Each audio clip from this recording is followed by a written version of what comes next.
Amém, queridos irmãos, chegamos à segunda-feira, primeira semana de um novo volume do Alimento Diário, intitulado Escolha a Vida. O título da primeira semana, Dar Nossa Vida pelos Irmãos. E o título da segunda-feira é A Vida Divina Sendo Gestada em Nós. O versículo é Gálatas 2:20. Logo já não sou eu quem vive, mas Cristo vive em mim. E esse viver que agora tenho na carne, vivo pela fé no Filho de Deus, que me amou e a si mesmo se entregou por mim. Senhor Jesus, obrigado, Senhor. Obrigado por mais um dia. Obrigado por ter nos amado, por ter entregado sua própria vida por cada um de nós. Hoje, amado Senhor, queremos aprender a viver pela fé, a viver por Ti, que habita em nós, pela Tua Palavra, que tem nos conduzido para o reino, nos conduzido para a glória. Tudo que o Senhor fez por nós e tudo que o Senhor ainda está fazendo nos mostra o quão amoroso e misericordioso Tu és. Nós ainda somos pecadores, infiéis, muitas vezes incrédulos, duros de coração, e o Senhor tem insistido conosco, tem falado a Sua Palavra, e a Sua Palavra não volta vazia. Cada vez a Sua Palavra tem nos transformado, tem amolecido o nosso coração, transformado a nossa alma, transformado na Sua imagem. Cada vez mais sentimos a Tua presença, como a Tua Palavra tem guiado as nossas vidas. Ainda assim, ainda cometemos muitos erros, Senhor, e o Senhor sempre tem, com a Tua Palavra, nos trazido de volta a Ti, com asas de águia, nos levando para os céus, a ter uma visão celestial. Por isso, Senhor, nós Te agradecemos, nós Te louvamos, nós Te adoramos. Obrigado, Senhor, por ser o nosso Deus, por ter nos escolhido, por ter nos amado. Jesus é o nosso Senhor. Muito bem, queridos irmãos, o título desta segunda-feira, a vida divina sendo gestada em nós. Paulo falou para os Gálatas, Cristo vive em mim, já não sou eu quem vive. E o viver que agora tenho, vivo pela fé no Filho de Deus. Então a maneira, irmãos, de nós que somos filhos de Deus, nós que temos Cristo em nós, vivermos é pela fé. Agora, quando Paulo fala isso, é importante nós entendermos algumas coisas. O nosso processo, nós de fato, como João fala, somos filhos de Deus, mas o nosso processo de filiação ainda não está completo. Por quê? Veja, no processo de filiação, Deus, Ele quer salvar nosso espírito, alma e corpo. Ou seja, quando tudo isso estiver transformado, salvo, aí nós experimentaremos, como Paulo diz em Romanos, a completa filiação. É aí que também as pessoas vão ver a glória dos filhos de Deus. Então, o Senhor Jesus, com a obra de redenção, Ele justificou-nos e o nosso espírito foi salvo. Quando nós nascemos de novo, quando o Senhor falava para Nicodemos a respeito de nascer de novo, esse novo nascimento diz respeito ao nosso espírito. Então, o novo nascimento é o que nos dá a vida de Deus, a vida eterna. Quando nós nascemos de novo, nós não nascemos com Cristo completo formado em nós. Aqui em João 1,12 diz, mas a todos quantos o receberam, deu-lhes o poder de serem feitos filhos de Deus, a saber, aos que creem no seu nome. Essa palavra filhos aqui é téknon, que diz respeito a um filho criança ainda. Então é como se João dissesse, todos os que creram, nasceram, foram feitos crianças de Deus.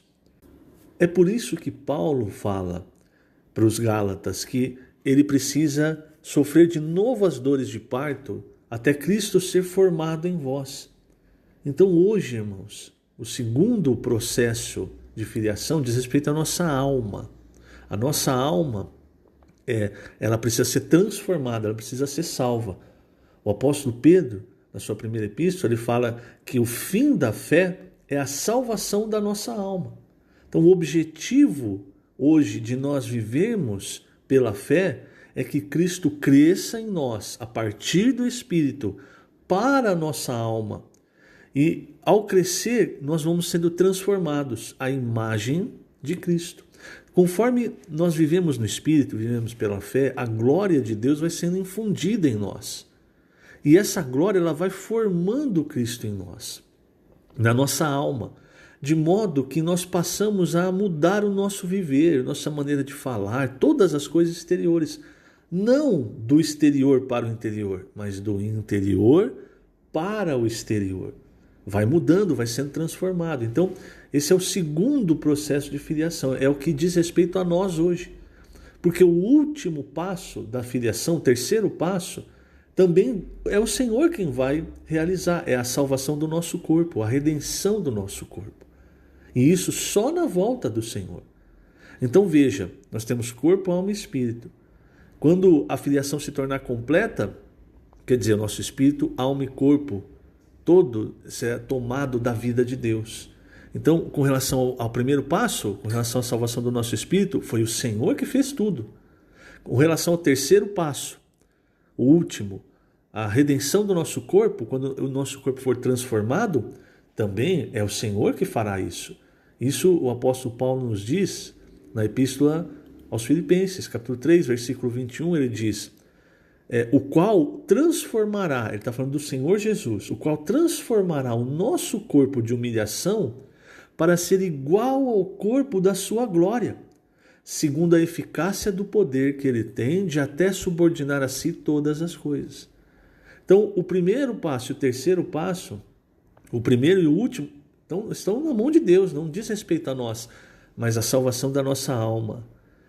Esse processo em que nós vamos tendo a nossa alma totalmente transformada à imagem de Cristo, como nós vemos em 2 Coríntios 3,18, isso, irmãos, isso está nas nossas mãos hoje, no sentido de que nós é que precisamos buscar a salvação da nossa alma, buscando ao Senhor, servindo ao Senhor, vivendo no Espírito, seguindo a palavra.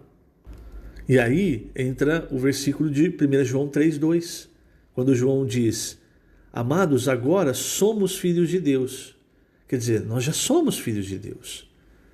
E ainda não se manifestou o que haveremos de ser. Por quê? Porque a nossa filiação não foi completa.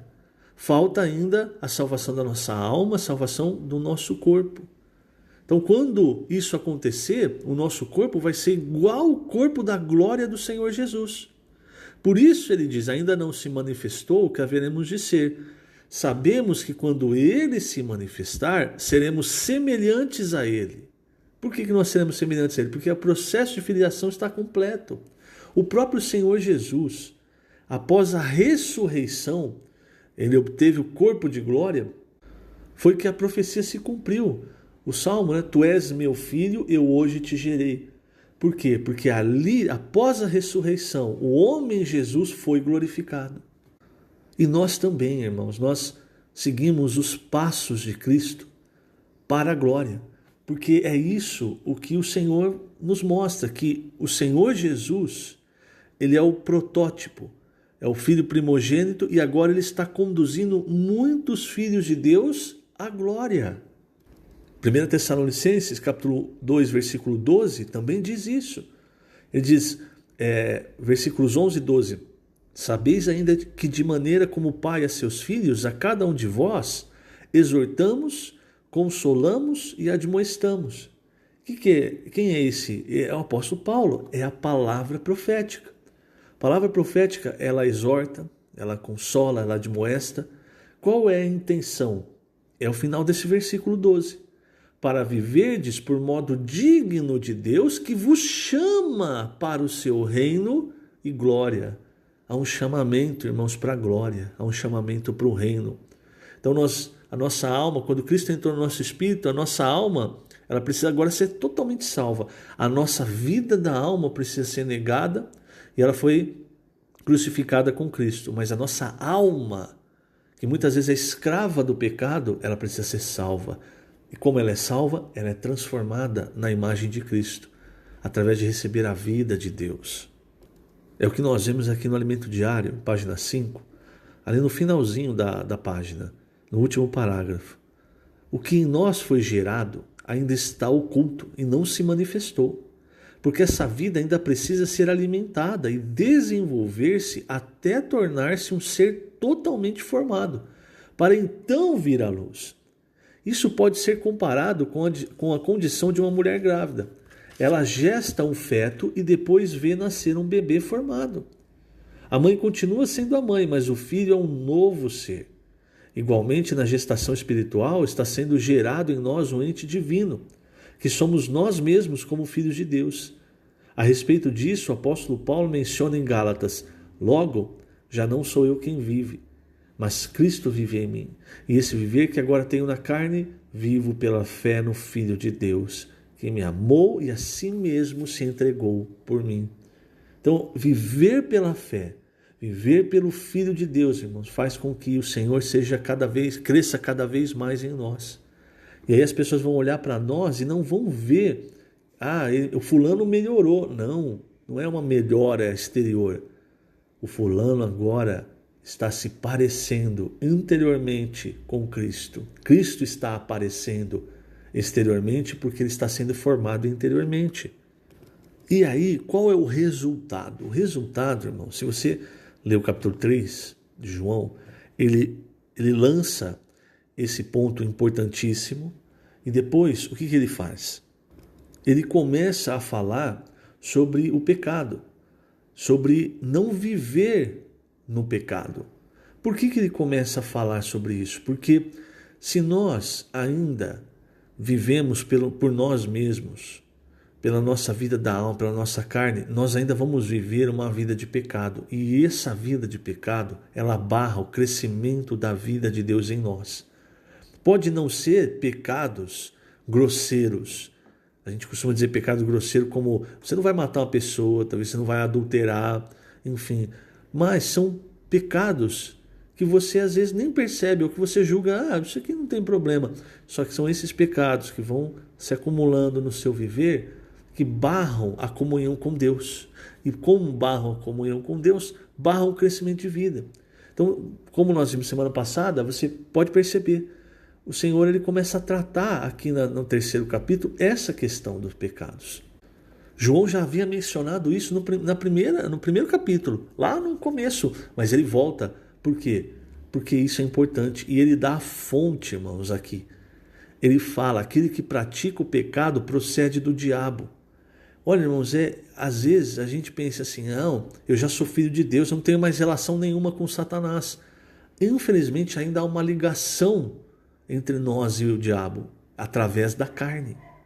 Então, por exemplo, é o que o João fala, aquele que pratica o pecado procede do diabo, porque o diabo vive pecando desde o princípio. Para isto se manifestou o Filho de Deus, para destruir as obras do diabo. Todo aquele que é nascido de Deus não vive na prática do pecado, pois o que permanece nele é a divina semente. Lembra que nós falamos da semente? Cristo entrou em nós, mas ele precisa crescer. Por que eu estou lendo os versículos 8 e 9 de 1 João 3? Ele precisa crescer. Se Cristo não cresce, a nossa alma não é transformada, nós ainda ficamos reféns do pecado.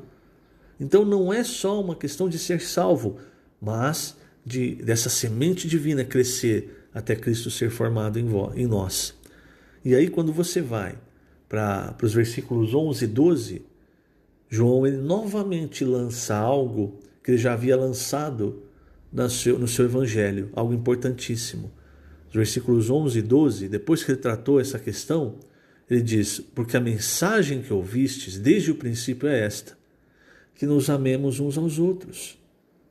Quer dizer, se a semente divina está crescendo em nós, Cristo está tomando forma, Deus é amor, então nós amamos. Se você tem dificuldade de amar, é porque talvez, e aí cada um precisa fazer esse exame. Se eu tenho dificuldade de amar, talvez é porque o fluir da vida divina está parado. Porque a manifestação de Deus é amor. E por que está parado? Talvez por um viver despreocupado com relação à justiça de Deus, com relação ao pecado. E aí você não consegue receber a seiva divina, o fluir da vida divina. Cristo não cresce e aí não há manifestação do amor. Por isso João ele vai pontuando coisas muito importantes na sua epístola, coisas práticas e muito importantes. Essa questão do amor é um termômetro, irmãos, que mostra a nossa condição espiritual. João ele dá muita importância a isso na sua epístola, nos seus escritos, né? Nas suas epístolas, no seu evangelho. Por quê? Porque é isso, irmãos, que realmente mostra se o Senhor tem crescido em nós ou se essa semente ali está parada, sem crescimento há muito tempo. Se ela está sem crescimento, precisamos alimentar essa semente. Cristo precisa crescer em nós. Nós precisamos identificar qual é o problema, o que está acontecendo. Então João ele faz esse diagnóstico. E durante a semana ainda vamos falar mais sobre isso. Hoje, que o Senhor te abençoe grandemente. Lembrando, estamos colocando essas gravações no canal do YouTube da Igreja em Ribeirão Preto. Jesus é o Senhor.